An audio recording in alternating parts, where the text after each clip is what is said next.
right, well, welcome back to Gifts of Ruin, and I could not be more excited to be sitting here with my amazing guest, Brock McDonald. Say what's up. Hi, good to see everyone. Yeah, and Gifts of Ruin started because really of this quote, and I wanted to share it with you just in case you hadn't heard it, but the show is all about hope and really being someone else's survival guide. So this quote is, one day you will tell your story of how you've overcome what you're going through now, and it will become part of someone else's survival guide. And I just think that's super empowering, and I'm excited to dive into you and your ruin. I don't think we get the pass of just like one ruin for your life and then you're done. Yeah. We have tons of ruins, do you think? Yeah. I think it's more like, I think that quote more focuses on like major ones that changed, you as an entire person. Yeah. So I feel that. Yeah. So I wanted to start, where are you? Well, first of all, I met Brock. He's an amazing chef. And I was in Costa Rica with some mutual friends, and he was the chef of this amazing week in Costa Rica. And his food, you're just ridiculous. You have talent. I appreciate it. Yeah. I've cooked for a very, very long time, since I was 9 at home, and then first job at 13, and then just kind of worked from there. I love it. And actually last night was the first time that I actually sat down and cooked on my own without it being like I have a party or something. And just circumstances, I just felt like the bug to kind of just cook. I think there's sometimes that you end up working and cooking is kind of something completely different. And I feel with Costa Rica, Caleb gave me, pretty much free roam to do whatever I wanted. And I knew there was going to be a lot of people how often do you get to cook on the beach in Costa Rica? So I just went really hard, maybe too hard. If I was going to do it again, I probably would have changed some things because it was a ton of work, but it was totally worth it. I think we should do it again. I think so too. Let's make that happen. Just tell them. Yeah. Let's do it again. Just tell them. Cash me out. So now, I want to dive into where you are now in your life. So right now, I actually just kind of re-accepted the position as executive chef for Beast and Bounty, Lowbrow Milk Money, and a bottle shop called Holy Spirits. And cool. So that's a restaurant group. I worked for them for 8 years. During COVID, I quit just because of a bunch of reasons. And now I've kind of been, some circumstances happened, they got the restaurant got a Michelin plate, which was like a Michelin mention. Wow. And so, and that kind of sucked me back into it.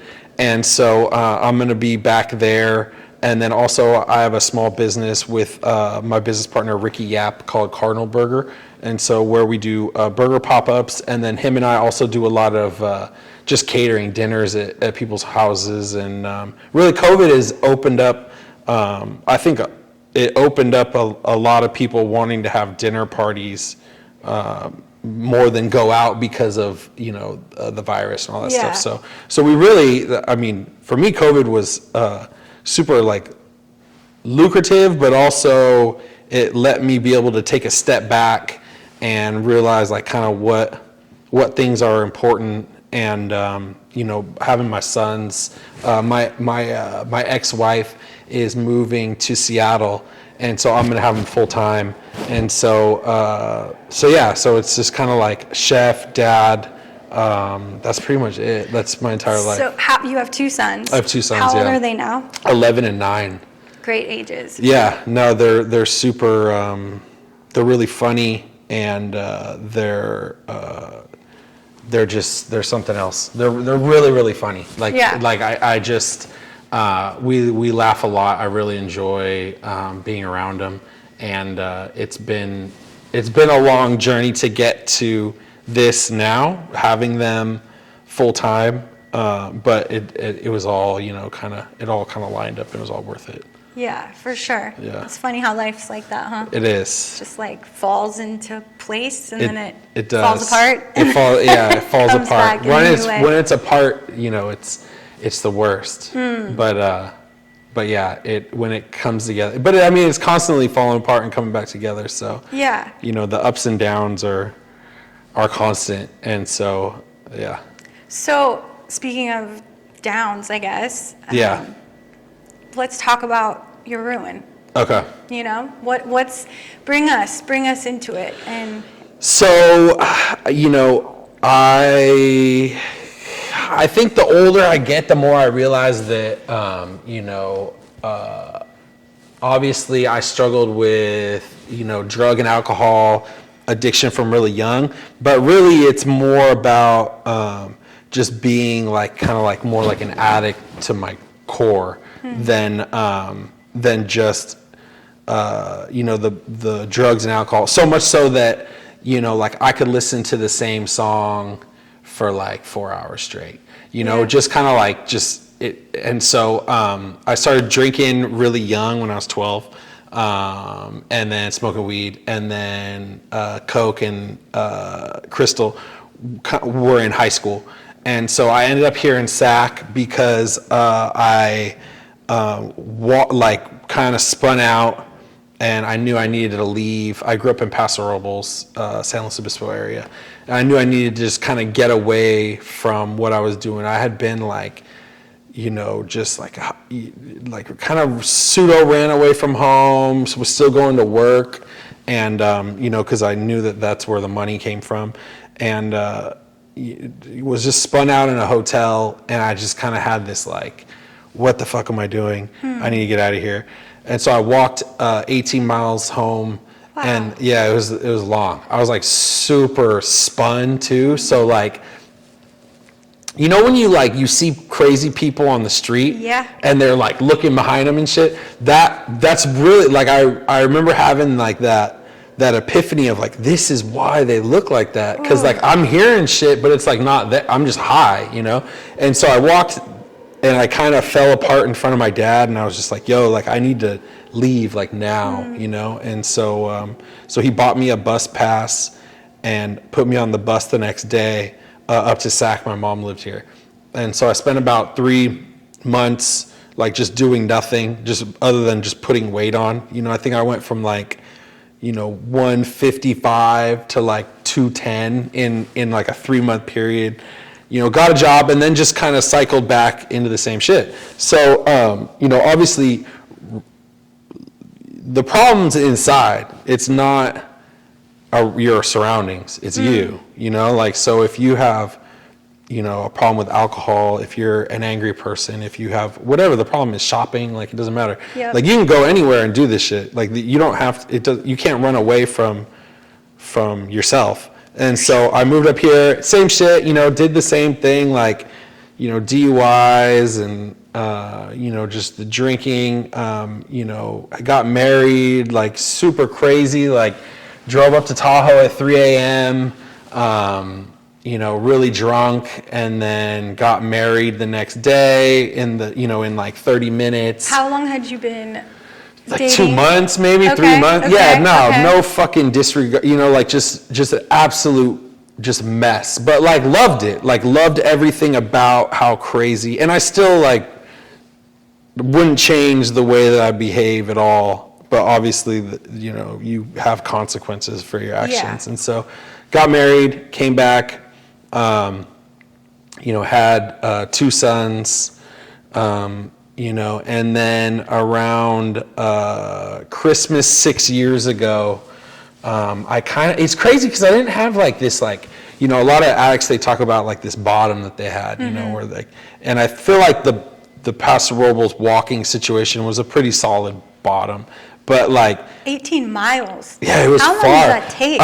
It took me like the entire day. I walked basically, like for anyone that knows the area, I was in downtown Paso Robles and I walked to Lake Nacimiento. Okay. So like it's just this lake road that goes all the way back and it's like one lane, and people kind of pulled over to asked me, like, do you need a ride? And I was just like, no, like I'm just walking. Oh, I'm like gonna walk. I'm experiencing such discomfort It in was my body miserable. right now just because And you got to imagine I was wearing the same clothes for like 2 Oh. days, 3 days. So I got to my dad's and he made me strip on the driveway and just like threw away everything I was wearing. And yeah, it was just like, it was. So that wasn't the rock bottom though. No, I mean, that was the bottom at the time, but Yeah, I was still so that's a good young, point. and it's like, it's crazy because I think the bottom, so during my marriage, I drank a lot. And, I used to joke around about this analogy that I came up with, but my ex-wife Tina, she didn't think it was that funny. But but like I always joked around that like I was like Bizarro Popeye, right? Mm-hmm. And so like Bizarro Superman is like Superman's like this hero, and Bizarro Superman is like his alternate. So Okay. he's equally as evil as Superman's good. So We probably all have that. yeah, right? absolutely. So Popeye, something would happen that was wrong, and Popeye would drink spinach and he would save the day, right? Right. Well, for me, like I never drank when shit was fucked up because I didn't want to like get drunk to make it even worse. I always drank when shit was like great. Yeah. And then like so the Popeye thing is like shit would be good. And I'd be like, I'm going to drink. And then I would just fucking ruin everything, And it was like, yes. drink till, the next morning. And that's another thing is like alcohol, I got friends that pass out and it just had the opposite effect on me. And I just would be up Yeah. and just would continue to drink. And so there was no like, and I was really good about being hungover. I could still wake up at 5 and get everyone ready for school. And Wow. it just was kind of like this perfect storm. Functioning.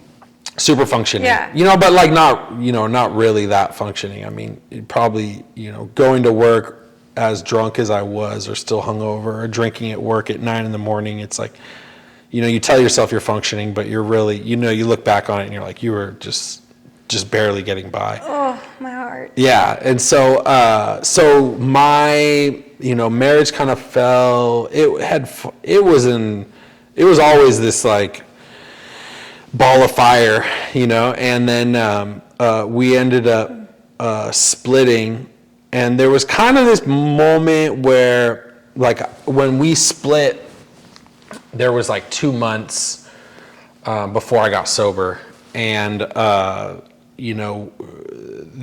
was just, some nights I would have the boys and some nights she would have the boys, and the nights I didn't, I just would be just like out, just drugs, everything, anything that was grabbable, I would just do.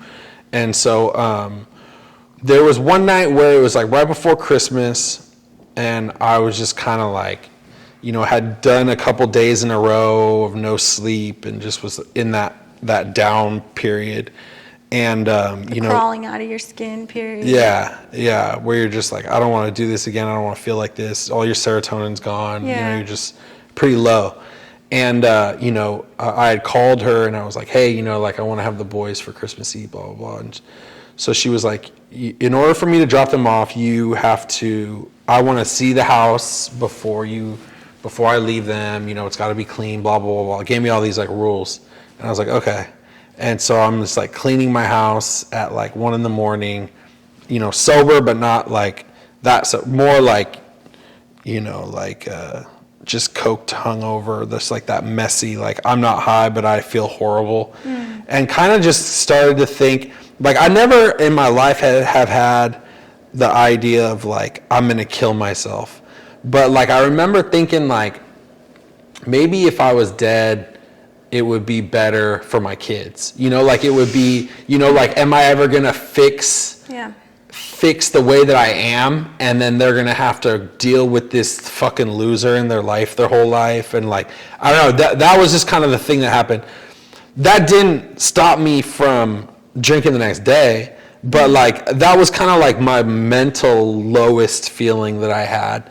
And then, the next day I think was Christmas Eve, and then the following day was Christmas, and I dropped my sons off at their mom's on Christmas, and went out that night, and then I kind of came to at around 5 in the morning, about like 50 blocks from my house. And I think I came out of blackout. I still had like some blow and cigarettes. And so I was just like, why am I out here? You know, like so far away from where I lived. And I was like, all right, I'm going to walk back. You know, and I remember I was in like dress clothes, dress shoes, like uncomfortable. Holiday. Yeah. You know, yeah, exactly. And, you know, just walking down the street, kind of like doing key bumps, smoking cigarettes. And I just was like, you know what, I just remember saying to myself, like, I think I'm done. Like, I was like, I think I'm done.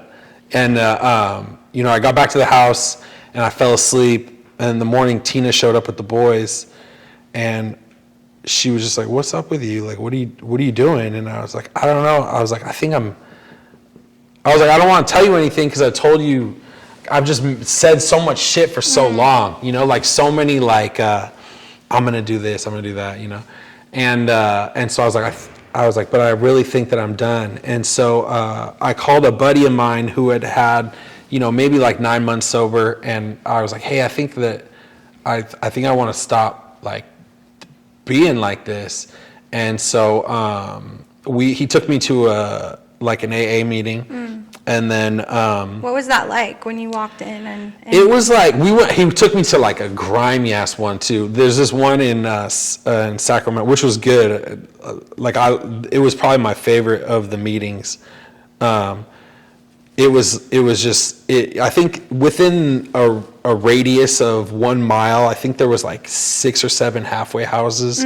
So it's just everyone that's fresh off, and there's like the OGs that are like borderline homeless but still trying to stay sober. There's people that have, you know, 1 day sober, 24 hours sober. Then there's guys that have, you know, 7, 10, 15, 20 years. So it's just a blend. And it's ironic because it's right next to a liquor store, you know, so it's just the perfect scenario. You know, you're like, yeah, awesome. Like, this is exactly what I need. Yeah. And so, I did I did a meeting, and then I started going to meetings, and then through my ex's insurance, I got into an outpatient rehab program through Kaiser. So it was like, you know, 4 hours a day in the morning, and then you would go, I think, 4 days a week. And so, but she made it, you know, I don't know, I don't care if she ever listens, but she made it really fucking hard. She made it like really hard.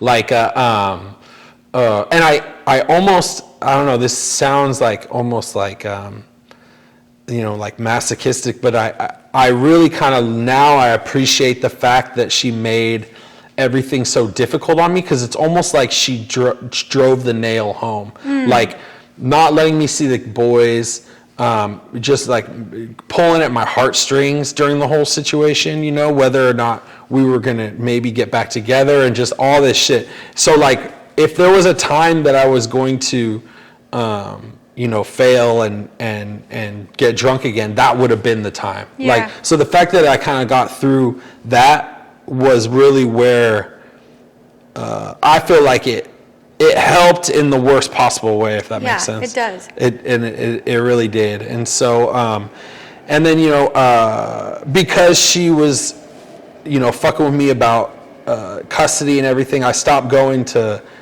the outpatient because I just didn't, it was just a lot of work, and I wasn't even getting really anything out of it. I kind of knew that I was just going to not drink or do drugs anymore. So I felt like I didn't need it. And I did AA for like 6 months, and I'm not taking anything away from AA, but it just wasn't for me at all. Like, it just felt like maybe that you're just replacing one addiction with a more positive addiction, which is fine with me.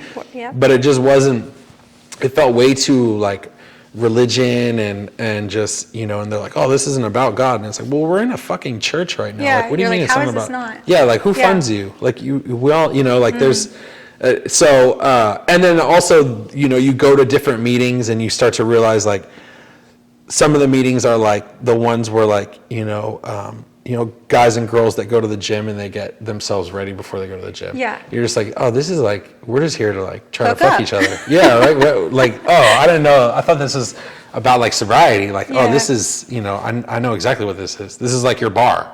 You know, it's like you got to dress up for it. And you got to look good for AA because you guys don't go out. And so, So yeah, I mean, it was super hard in the beginning. You know, it still is hard from time to time, but really, like, I think the biggest problem that I have right now is I haven't worked out the addiction thing, you know, because like all I do is replace everything for something else. Like when I first got sober, it was just work, you know, and I worked, and it was like, I'm just gonna work, you know, like instead of having free time, I'm gonna work. Or it's like sex, or it's, you know, I have a girlfriend now, and this is the only thing that's in my entire life, to the point where it's like completely toxic, you know, and that's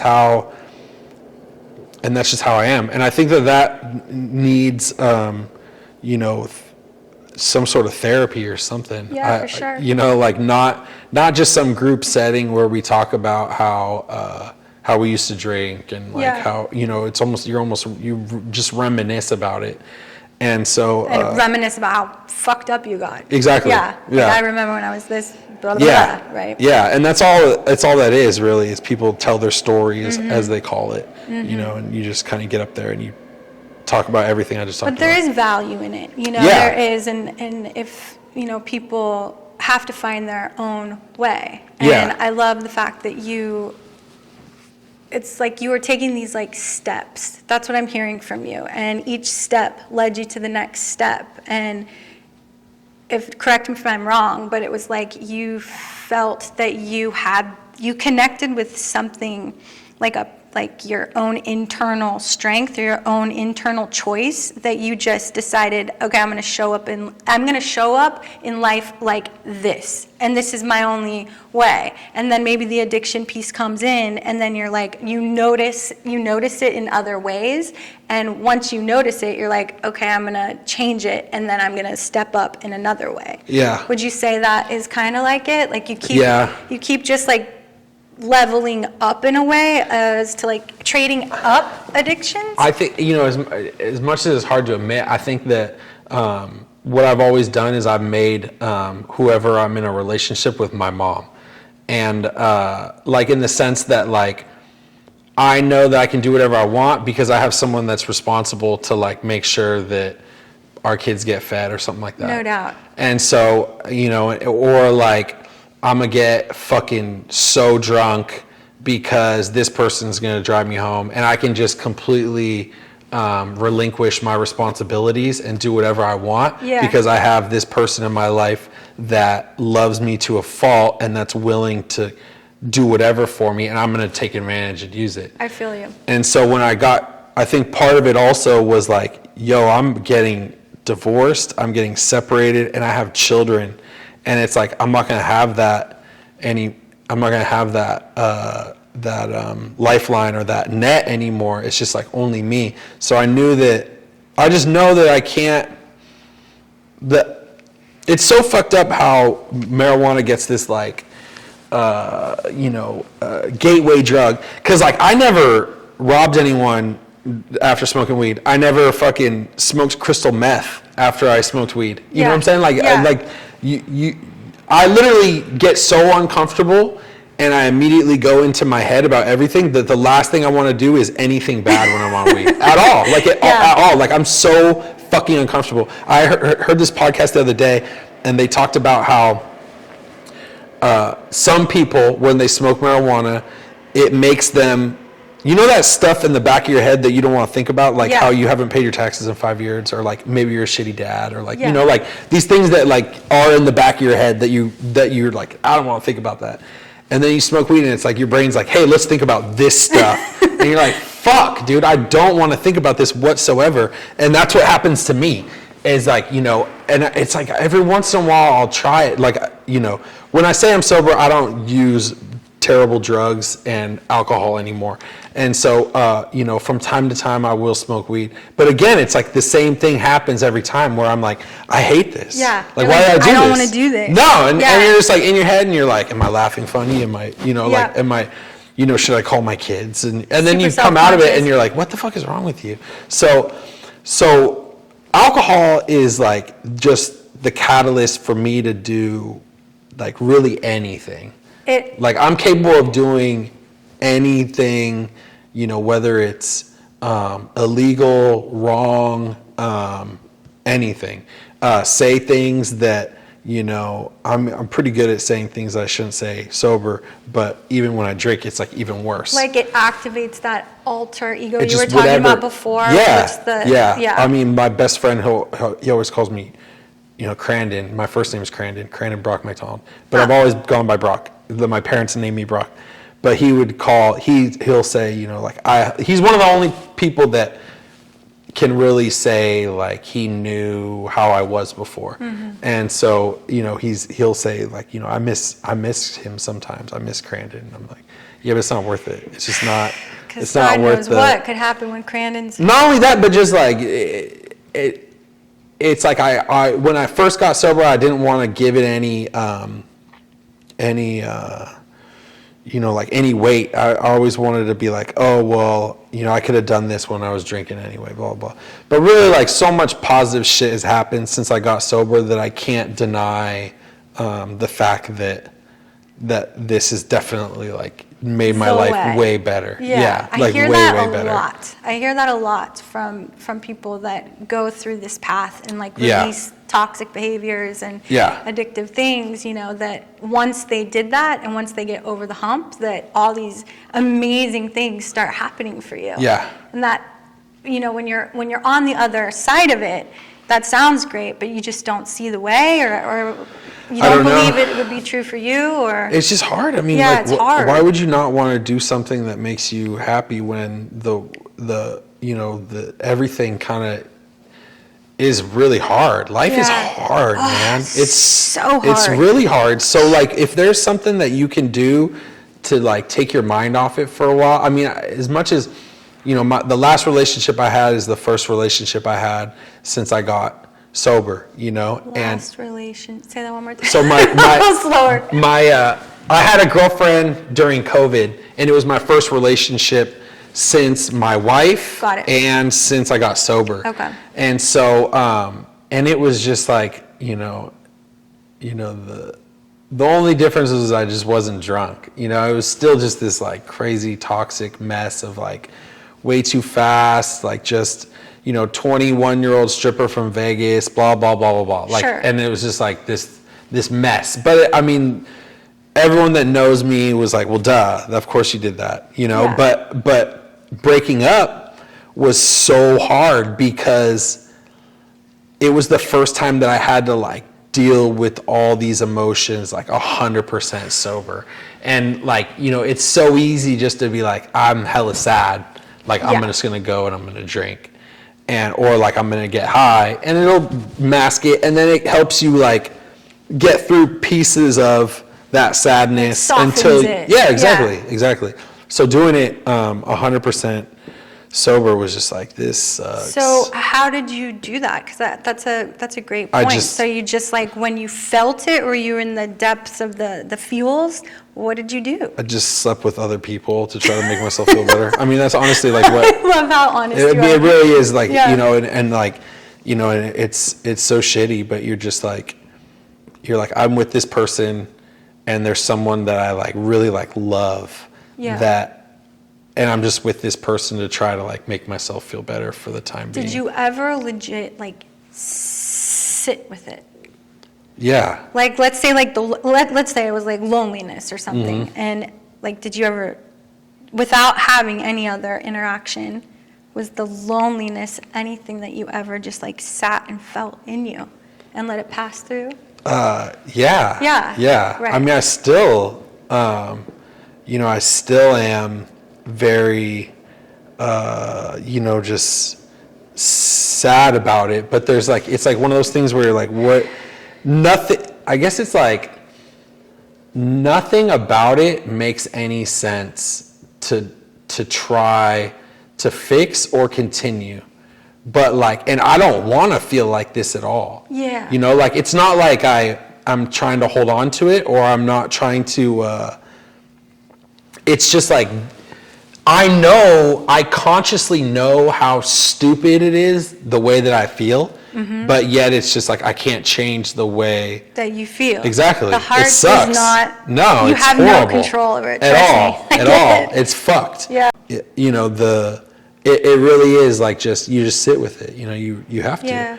And you know, eventually, you know, it kind of over time, I guess it just kind of dies out. Yeah. The difference with my marriage was like she like broke my heart while we were still married, and we were still together for like 2 years after. So I had like time to get over it while you're still interacting, which I don't know if that's worse or better or what. But you know, you're living with someone, you have kids together, and you're doing that whole like, should we stay together for the kids? Or is it going to fuck them up? Or should we split up and it's going to fuck them up? Like, it's just like, what? What do you do? That's a great question. What do you do? Like, how many people are, you know, you're like, oh, my parents have been married for, well, it's like, perfect example is homegirl, my ex, her parents are still married. And, you know, it was like, what, I don't know. Is anybody really meant to be together forever, you know, like, or is someone just suffering in silence? You know, I think like, the more authentic you show up and the more open and communicative you can be with your feelings and emotions and like stay present in the relationship, the better it becomes. And I only know this through experience. Yeah. From not doing it, being terrible before, and then through experience, you just get more comfortable with just being who you are and saying what you feel and how you are, you know?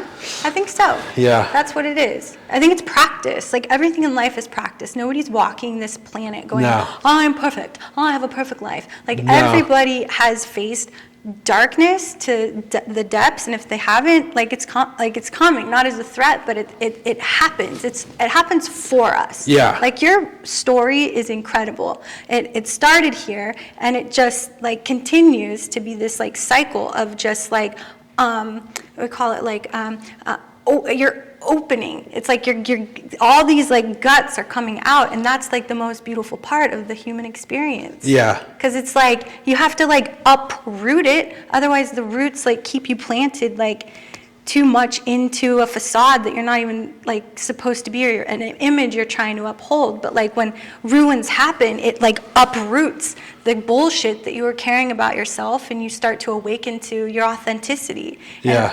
And I you think can change we the all way need to be the way more you are. authentic. Yeah, you can change at any time. Yeah, I've been trying. You know, even in the last,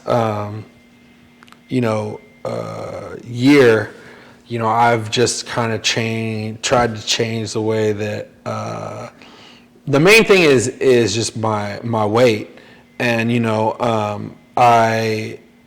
since like last, I think since March, you know, I've shed about like 60 pounds just from like changing the way that I ate and what I ate, and then really just like just exercising and I mean, ultimately when we boil it all down, I switched my addiction for the person I was with to my addiction for the gym now, and eating chicken and broccoli. It's like it's not a bad addiction. No, exactly, and that's the thing is it's like you know, I think as much as I am an addict, I think that there's a degree of obsession that's more of a problem than the addiction, because I think obsession is like, obsession goes away to the point where like you don't even like that shit anymore, and you like loved it. It was like your whole life. Like when COVID hit, I started playing golf, and it was like my friends were like, what is wrong with you? Like, why are you like this? Like, why are you calling me every day to play golf? Yeah. I'm like, well, what are you doing? Like, why would you not want to? And they're just like, and then, you know, I end up meeting homegirl, and then all of a sudden they're like, oh, you don't golf anymore, huh? Like, and I was just like, it's just the way I've always been. And like I said earlier about listening to the same fucking song for like an entire shift, you know, just like one song for 8 hours, or like, you know, finding a movie I like, or like going to a restaurant and, you know, you don't want to try anything else because you had something that was good, and you're like, fuck it, I'm just going to order this. I'm going to eat this every single time that I go. This is what I get.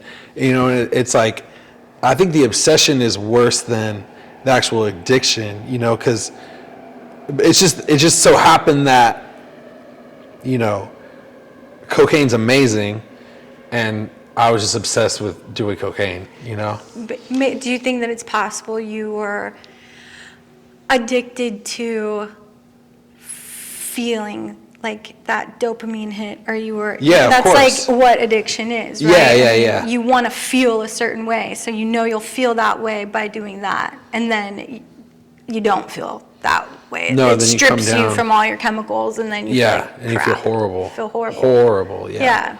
But it's just like trying to escape from whatever. I don't know if it's, you know, childhood trauma, like, I don't know. Yeah. You know, I know I got issues with both my parents that, but I don't, you know, talk to them about them because I don't think that, I don't know. I think like when it comes to family, I think, you know, we've all done our time together already. And, you know, I think that, you know, we can love each other, but we just don't have to like be all in each other's business. Yeah. You know, like, you know, I experienced, you know, when you date someone and you see how their family is, and they like hate each other, but they still force each other to hang out. And you're like, why do you guys do this? Like, toxic. You fucking hate them. Like, you tell me how much you hate them all the time. Like, why are we doing this? Why are you making me hang out with someone that you don't even like, you know? So it's like, what the fuck? Yeah. So with my family, like, I love them to death.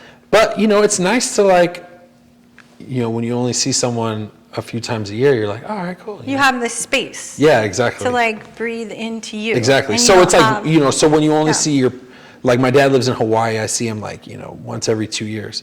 It's like, what am I going to bring up a bunch of childhood shit to try to, I don't know. It's probably the healthy thing is to do that.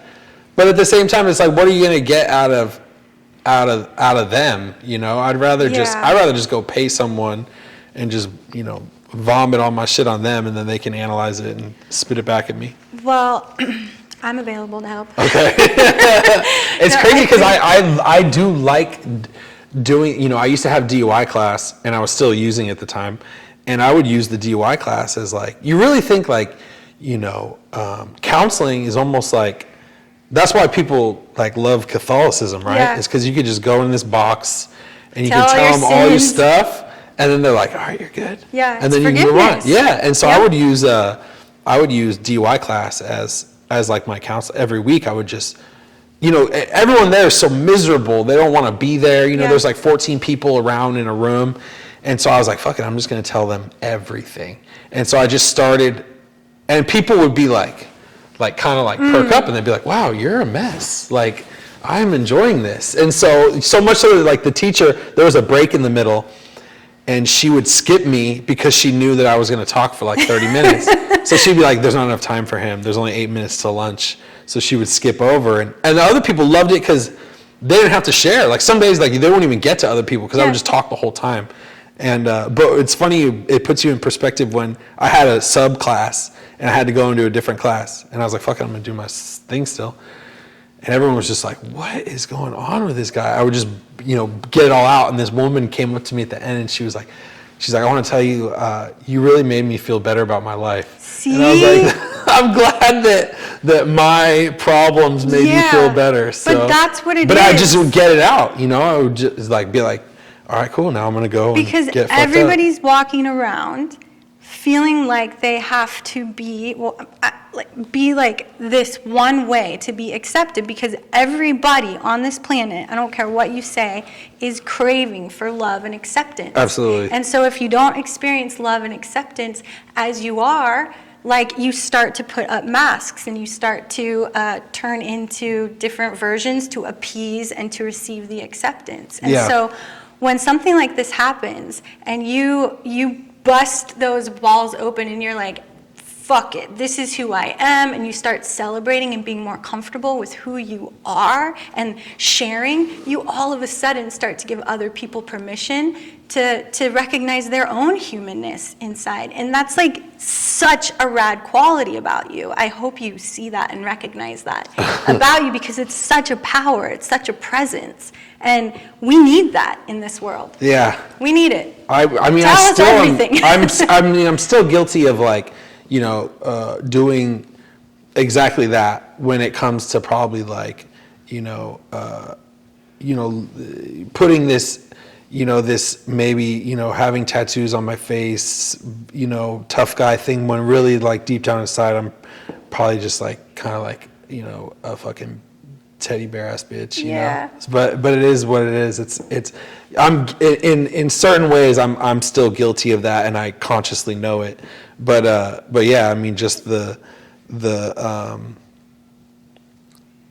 just drinking was a huge problem in my life. Yeah. And I just stopped doing it because I recognized that it wasn't sustainable.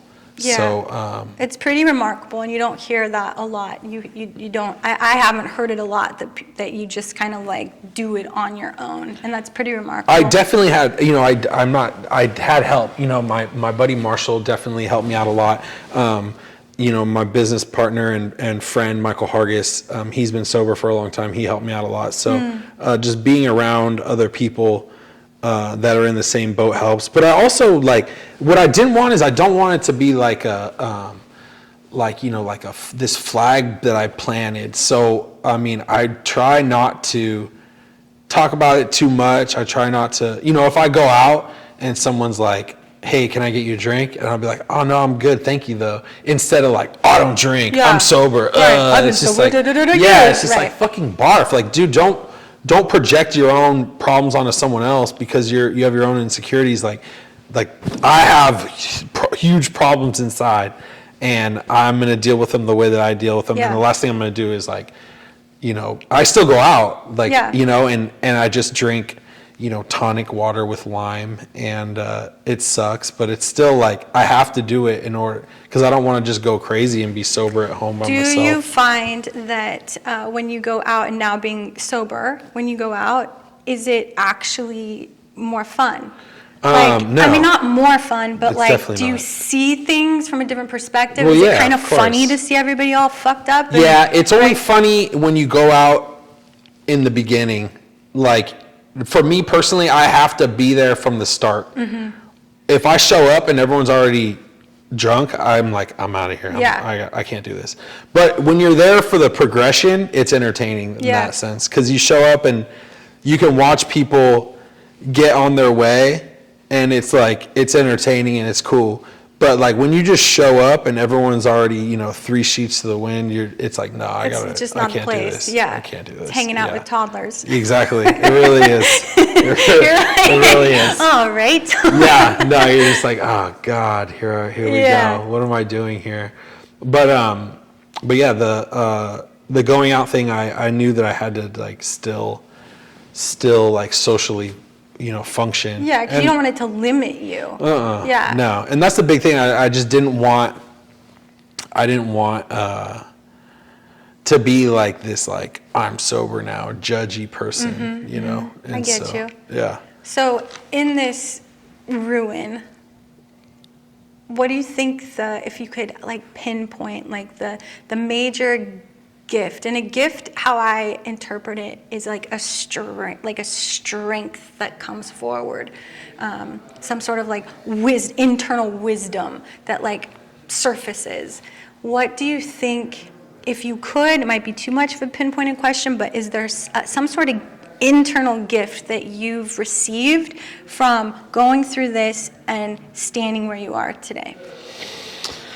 I mean, I think just, knowing that you have willpower is super important, and it, it feels good to have, overcome something, but, just,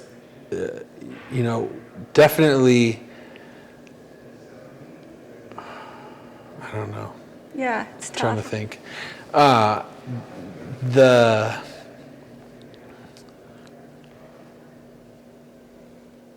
don't know right now.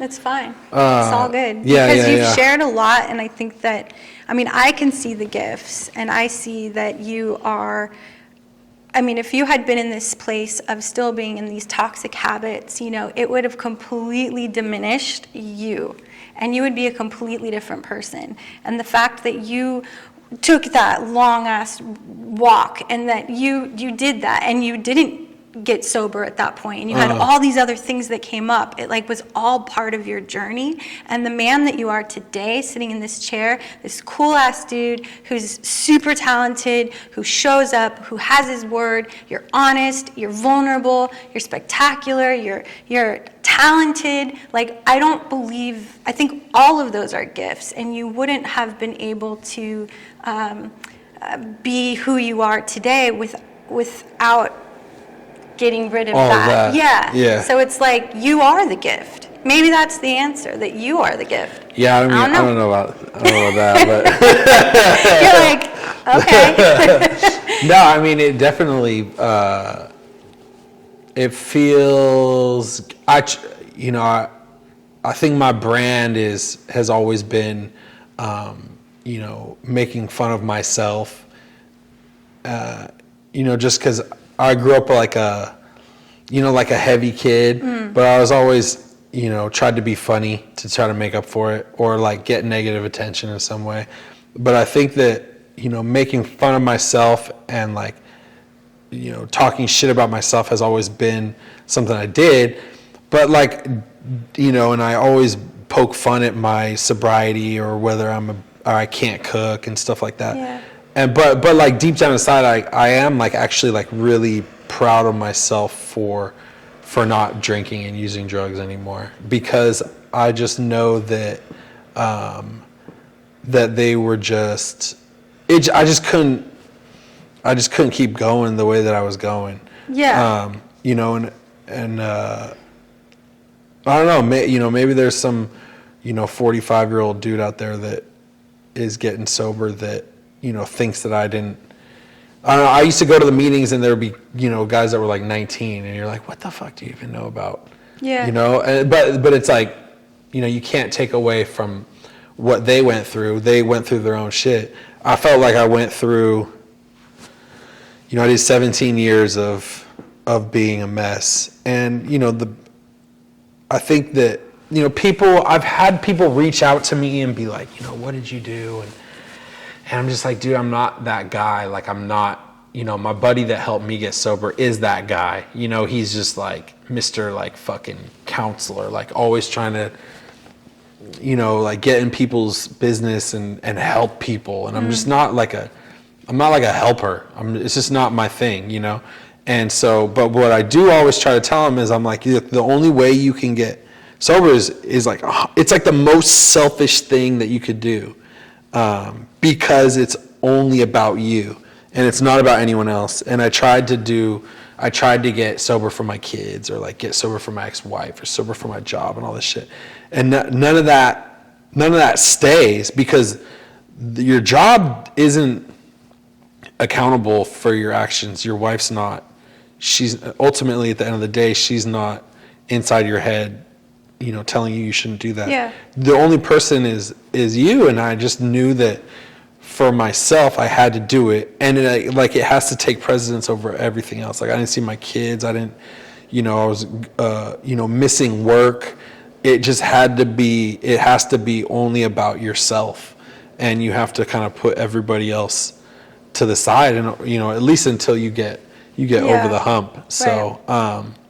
But yeah, it's a.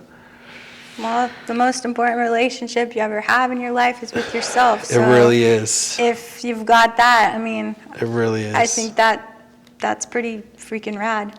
Yeah, loving or at least like even liking yourself Yeah. is important. You have to It like can be yourself. challenging at times. It can. It can. It's You're really easy just such to hate. a joy. So now, okay, so you've gone through this. You're rocking. You're doing your thing. Mm-hmm.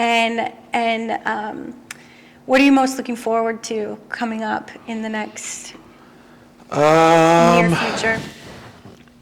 I don't know. I'm trying to like figure out.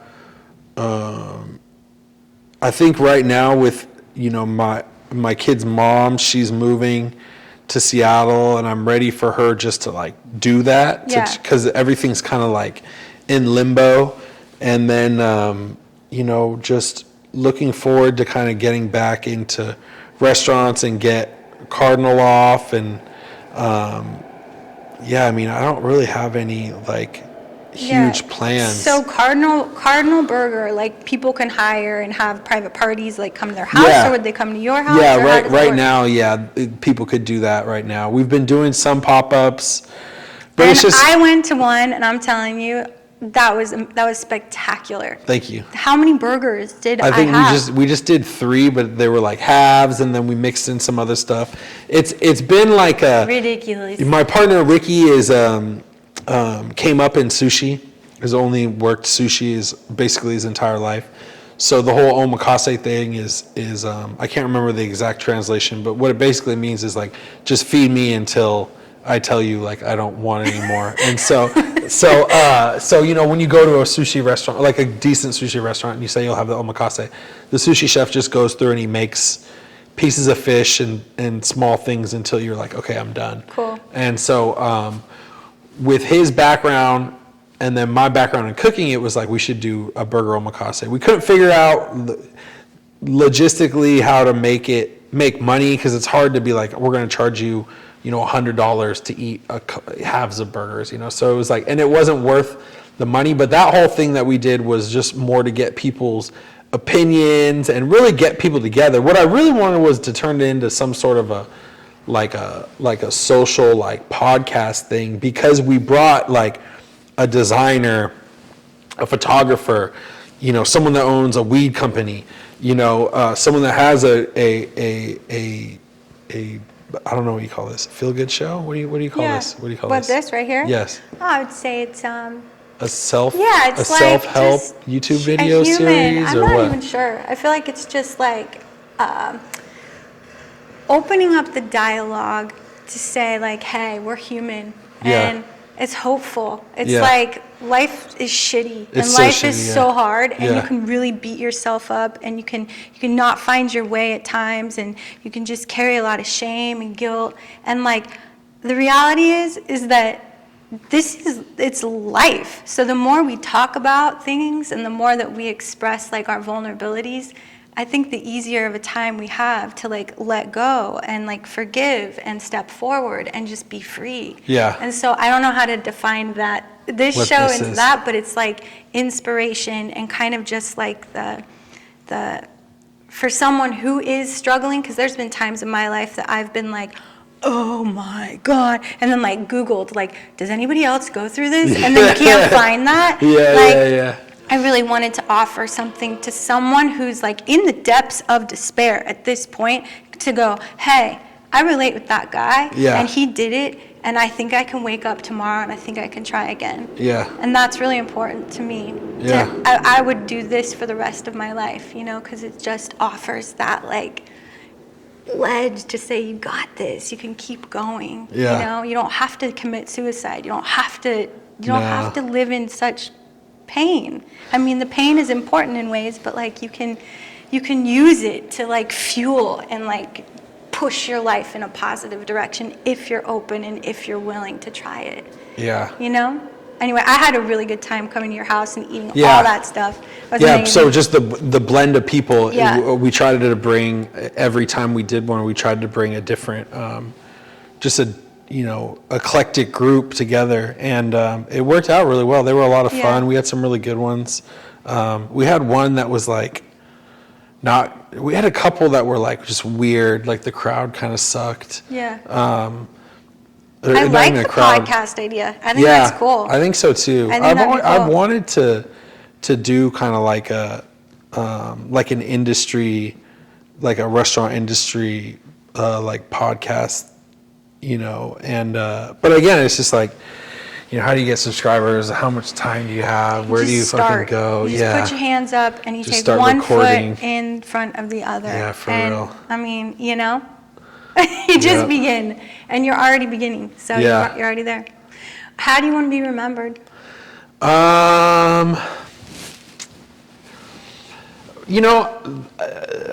It's tough. No, it is. It's funny. One of my good friends, he does this. He romanticizes about his death all the time, and like we joke around about who's going to be there and like stuff like that. And I think there's been this thing in the restaurant industry where someone dies because it is so rampant with drugs, alcohol, depression, like all this shit. You know, it's like we're just a bunch of people that chose to start working instead of growing up and taking a different path. And so, you know, every time someone dies, you know, everyone has all this stuff they want to talk about them on Facebook or social media or whatever. And, you know, he made me promise that I would remind everyone what a fucking asshole he was. And I was like, you know, like same, you know, like legit, like, you know, and he's like, you know, the people that aren't allowed at my funeral, like the ones that I didn't even like in real life, like, you know, and so for me, when you kind of boil it all down, how I want to remember it is, you know, I want my kids to be successful when they grow up and to be actually happy, not just the appearance of happiness. Yeah. And I just want people to remember that I was funny and I cooked good food, and that's pretty much it. You know. I love that. You know, I think that the main thing is, you know, I want my kids to be happy. I feel like whatever karma I got coming towards me is going to come out in my kids, and it worries me a little bit because my oldest has the same thing that I do. You know, he just has that. He has that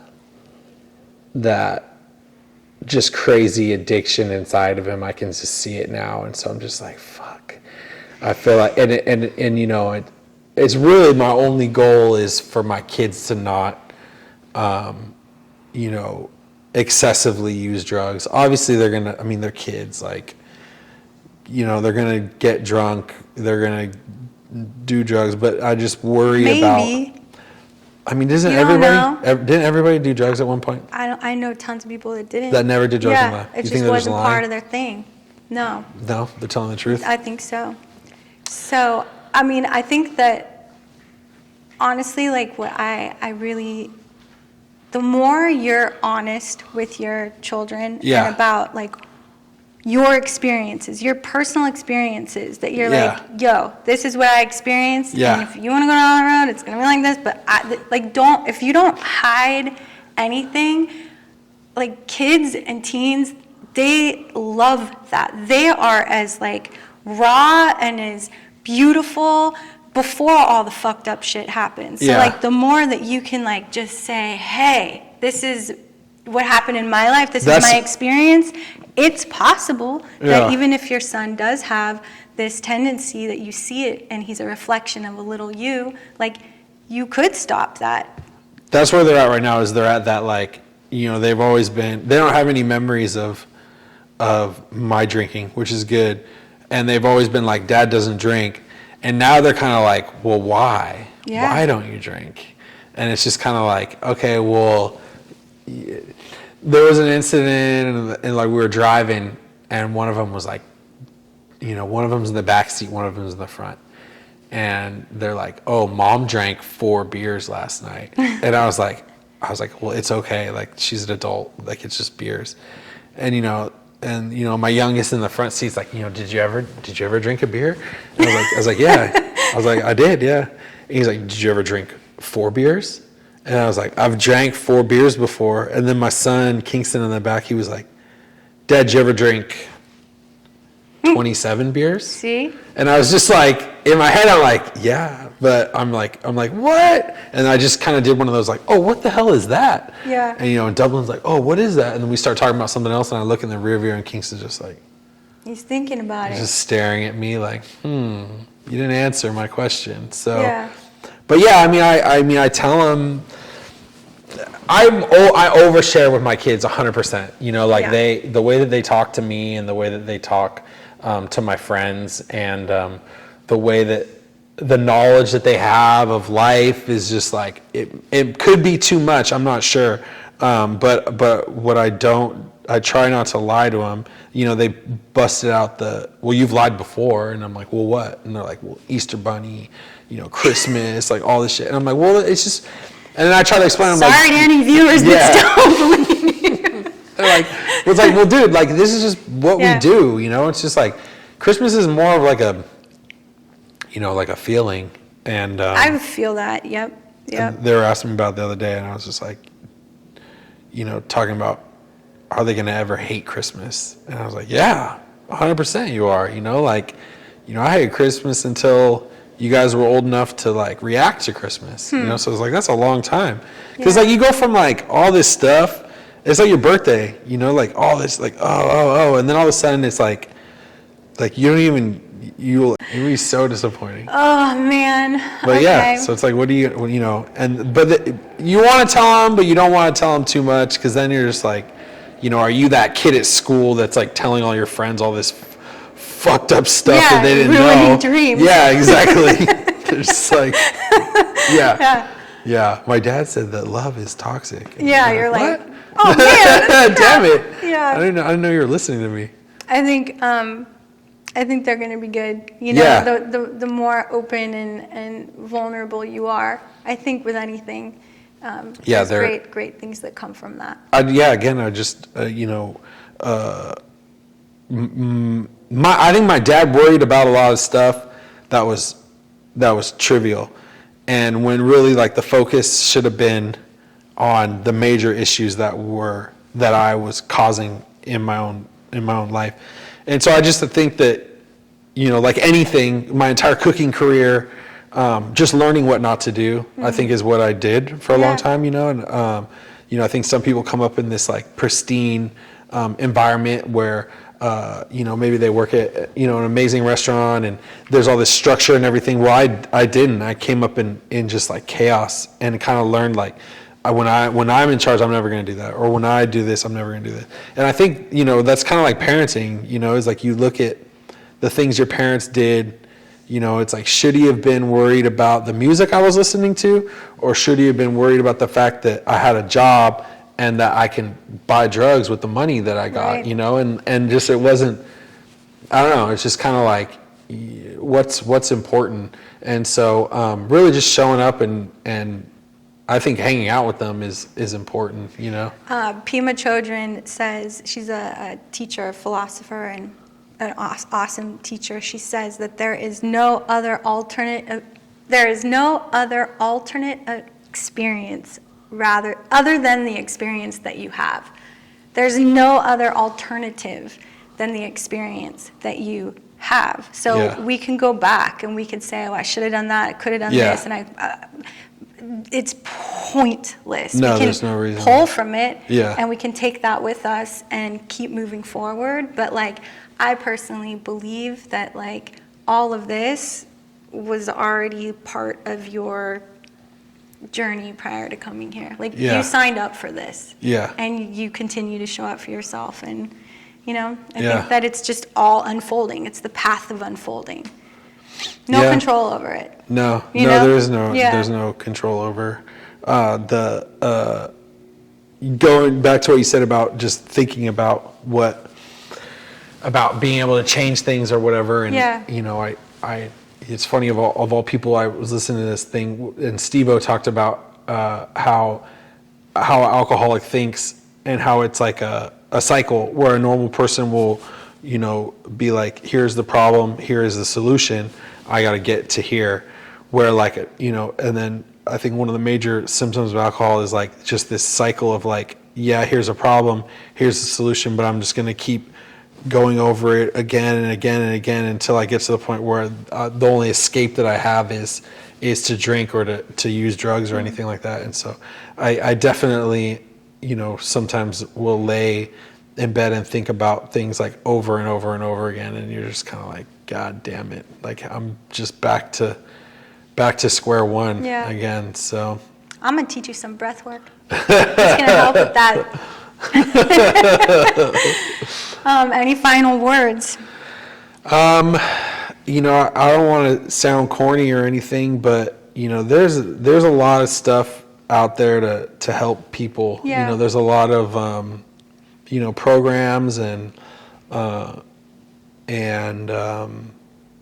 there's someone in your life that definitely gives a shit about you, and you could reach out to them, I'm sure, and they'll do something for you. But really, it's ultimately like just like you just got to be ready for yourself. I don't think anybody's really ready, but I think that if you take a step in a positive direction, it can be addicting in its own way of being like, I'm coming out of this cloud, and but really just doing everything for yourself is the most important thing. Is that you're the only person that has to wake up. You're the only, you are going to die with yourself. You're going to, you live every day, not alone. That sounds super despairing, but it's the truth. And so unless you really want this for yourself, there's no other reason to even fucking try. Like if it's for someone else, then you might as well just lie to them, Like or the like, only person that's going to save you is yourself. That's No one's it. coming to save you. No one Right. else is. No, Yeah, no one it's- is. Damn, this is good. Thanks. So good. Thanks for tuning in, and Yeah. thanks for coming. And Thanks for having me. I Yeah, appreciate it. We'll put all of Brock's links and ways to follow you and connect with you if that's cool. Yeah, And absolutely. we'll put that in our comments or however we figure it out. And I can't wait to do this again. Yeah. There's more in there. Live from Costa Rica. Live from Costa Rica. Let's do it. All right. Well, thank you so much. Thank you for having me. All right. Peace, guys. Bye.